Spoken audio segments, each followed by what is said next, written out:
જામનગરમાં સરિતા ગીર ગૌ સંવર્ધન કેન્દ્ર ખાતે બ્રીડ મલ્ટિપ્લિકેશન ફાર્મનું કેન્દ્રીય મંત્રીના હસ્તે ઉદ્ઘાટન કરાયું હતું। જામનગર જિલ્લાના મિયાત્રા ગામે આવેલા સરિતા ગીર ગૌ સંવર્ધન કેન્દ્ર ખાતે નિર્માણ કરવામાં આવેલ બ્રીડ મલ્ટિપ્લિકેશન ફાર્મનું ઉદ્ઘાટન કર્યું હતું। પરસોત્તમભાઈ રૂપાલાએ જણાવ્યું હતું કે પહેલાના સમયમાં ગૌ સેવા અને ગૌ સંવર્ધન એ આપણા જીવનનો મુખ્ય ભાગ હતો, પરંતુ સમય જતાં પશુપાલનથી આપણું અંતર વધતું ગયું અને જેના પરિણામે આજે કુપોષણ જેવા દૂષણો સામે સામનો કરી રહ્યા છીએ। ત્યારે ફરીથી પશુપાલન અને ગૌસેવા તરફ વળવા આહ્વાન કરતા મંત્રીએ જણાવ્યું હતું કે નરેન્દ્ર મોદીના માર્ગદર્શન હેઠળ સરકારે પણ ગૌ સંવર્ધનના મહત્વને સમજી પશુપાલન નામે નવીન વિભાગ જ શરૂ કરાવ્યો છે।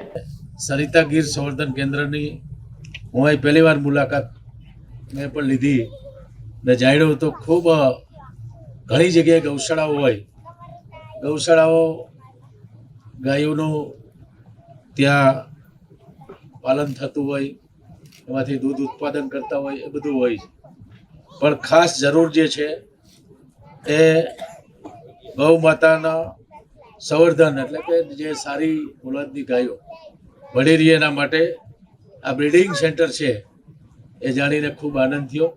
મળ અને મૂત્ર કોઈના પવિત્ર ના હોય, અખિલ બ્રહ્માંડના સર્જનહારે એક જ આપણી દેશી ગૌ માતા એવી બનાવી છે જેના મળ અને મૂત્ર પવિત્ર છે।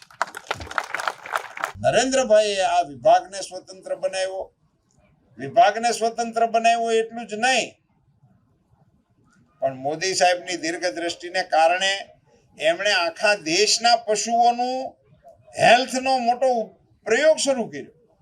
આખા દેશના પશુઓને વેક્સિનેશન કરાવવાનો નિર્ણય પ્રધાનમંત્રીશ્રીએ, આખા દેશના પશુઓ ભારત સરકારને ખર્ચે